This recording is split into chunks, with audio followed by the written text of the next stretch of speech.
علیہ وسلم ان من الناس ناسا مفاتیح للخیر مغاليق للشر وان من الناس ناسا مفاتیح للشر مغاليق للخیر فطوبى لمن جعل الله مفاتيح الخير على يديه وويل لمن جعل الله مفاتيح الشر على يديه۔ حضور نبی کریم سرور دو عالم صلی اللہ علیہ وسلم نے ارشاد فرمایا، لوگوں میں سے کچھ لوگ ایسے ہیں جو خیر اور بھلائی کی چابیاں ہیں، اور لوگوں میں سے کچھ لوگ ایسے ہیں جو برائی، بدی اور گناہ کی چابیاں ہیں۔ پس خوشخبری ہو ان لوگوں کے لیے جن کے ہاتھوں میں اللہ نے خیر کی چابیاں رکھ دی ہیں، اور تباہی اور بربادی ہو ان لوگوں کے لیے جن کے ہاتھوں میں اللہ نے برائی اور بدی کی چابیاں رکھ دی ہیں۔ یہ سنن ابن ماجہ کی روایت ہے۔ حضرت انس بن مالک رضی اللہ تعالیٰ عنہ اس حدیث شریف کے راوی ہیں۔ اس حدیث میں حضور علیہ السلام نے لوگوں کی دو قسمیں بیان فرمائی ہیں۔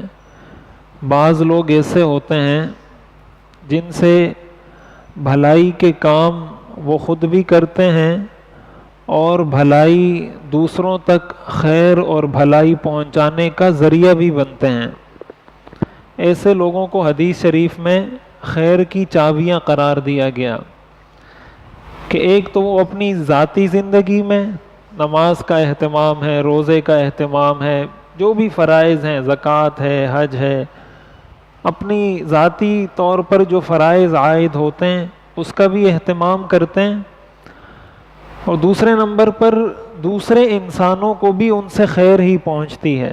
حدیث شریف میں آتا ہے، المسلم من سلم المسلمون من لسانہ ویدہ، مسلمان وہ ہے جس کی زبان اور ہاتھ سے دوسرا مسلمان محفوظ رہے۔ اپنے والدین ہوں، بہن بھائی ہوں، پڑوسی ہوں، رشتہ دار ہوں، دوست ہوں، گھر کے لوگ ہوں، کمپنی کے لوگ ہوں، اسکول کالج کے ساتھ پڑھنے والے، پڑھانے والے، ساتھ کام کرنے والے، ان کے لیے اگر آپ راحت کا سبب بن رہے ہیں، خیر کا سبب بن رہے ہیں، اور ان کو آپ سے سکون مل رہا ہے، آپ ان کے لیے پریشانی نہیں بلکہ راحت کا سبب بن رہے ہیں، آپ اپنی طرف سے یہ کوشش کرتے ہیں کہ میری طرف سے کسی کے ساتھ اگر بھلائی ہو سکتی ہے تو ہو، لیکن کم از کم میری ذات سے کسی کو نقصان نہ پہنچے۔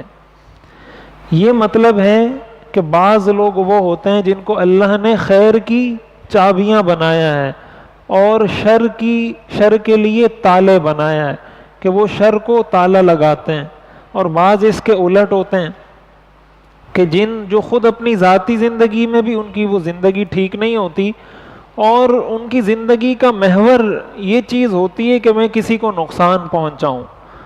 وہ اپنے والدین کو کبھی ان کی نافرمانی کر کے ان کے دل کو دکھاتے ہیں، کبھی اپنے بھائی کو اس کے ساتھ دشمنی رکھ کر، اس کو ستا کر یا تکلیف پہنچا کر اس کے لیے برائی کا اور تکلیف کا سبب بنتے ہیں، کبھی کسی پڑوسی کو، کبھی رشتہ دار کو، یعنی دنیا میں کسی کے لیے بھی آپ اگر برائی کا ذریعہ بن رہے ہیں، آپ کی ذات سے کسی کو تکلیف ہو رہی ہے، اس کا مطلب یہ ہوا کہ ایسا شخص برائی کی چابی ہے اور خیر کا تالا ہے، کہ اچھائی کے کاموں کے لیے تو وہ تالا ہے، اچھا کام تو اس سے ہوتا نہیں، اور برائی کے کاموں کی چابی ہے، ہر برا کام وہ کر لیتا ہے۔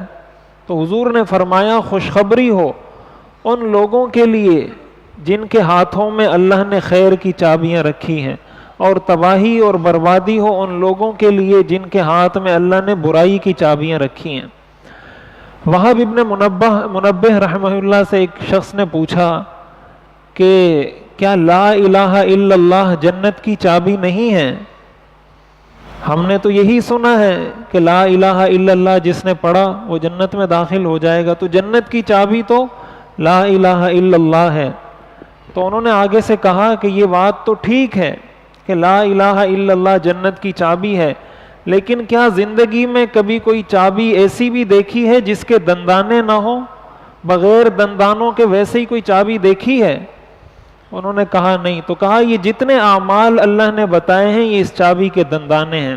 یہ چابی اس وقت بنے گی جب اس میں یہ دندانے ہوں گے، تب جا کر یہ کوئی تالا کھول سکتی ہے، ورنہ ویسے ہی اگر لوہا آپ کسی تالے میں ڈالیں گے کبھی بھی وہ نہیں کھلے گا.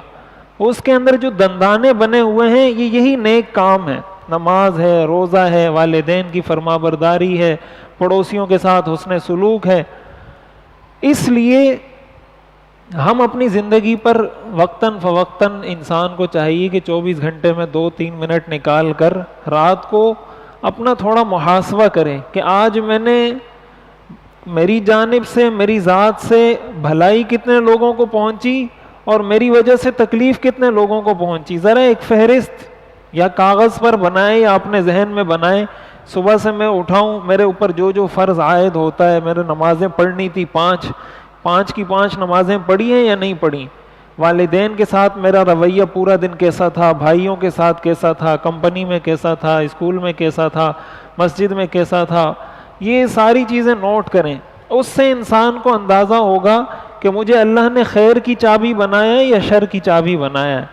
تو اگر کوئی شخص ایسی روش پر چل رہا ہے کہ اس کی زندگی سے لوگوں کو تکلیف پہنچ رہی ہے، تو اس کو قبل اس کے کہ اس کو موت آئے، قبل اس کے کہ اس کو قبر میں اتار دیا جائے، اس طرف اس کو آنا چاہیے تاکہ وہ بھی اس خوشخبری میں داخل ہو جائے کہ حضور نے یہ فرمایا، حدیث میں آتا ہے کہ خیر اور برائی، اچھائی اور برائی کے خزانے ہیں اللہ کے پاس، اور اس کی چابیاں اللہ کے بندے ہیں.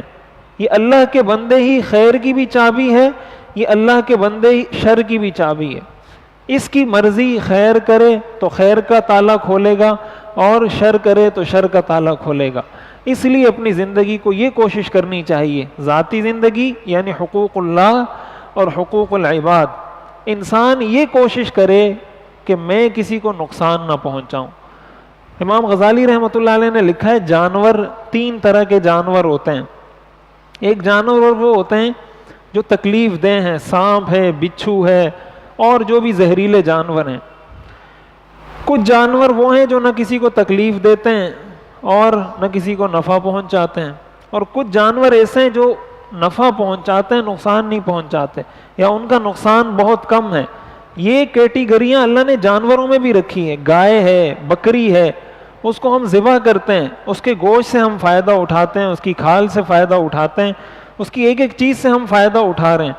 وہ جانور ہمیں دودھ بھی دے رہے ہیں، اس سے ہم فائدہ اٹھا رہے ہیں. تو انہوں نے یہ لکھا ہے کہ انسان کو کم از کم یہ چاہیے کہ وہ اپنی زندگی میں یہ سوچے کہ میں کم از کم سانپ تو نہ بنوں، بچھو تو نہ بنوں کہ لوگوں کو ڈستا رہوں. کم از کم ایسا جانور بن جاؤ جو کسی کو نفع نہیں پہنچاتا تو نقصان بھی نہیں پہنچاتا. یہ کم سے کم درجہ ہے. ایسے جانور بھی ہیں، تو انسان کا مرتبہ تو جانور سے بہت اونچا ہے. تو انسان کو تو یہی کوشش کرنی چاہیے کہ میں لوگوں کو اچھائی پہنچاؤں، میری جانب سے لوگوں کو سکون اور اطمینان ملے اور تکلیف نہ ملے. اللہ تعالی ہمیں عمل کرنے کی توفیق عطا فرمائے.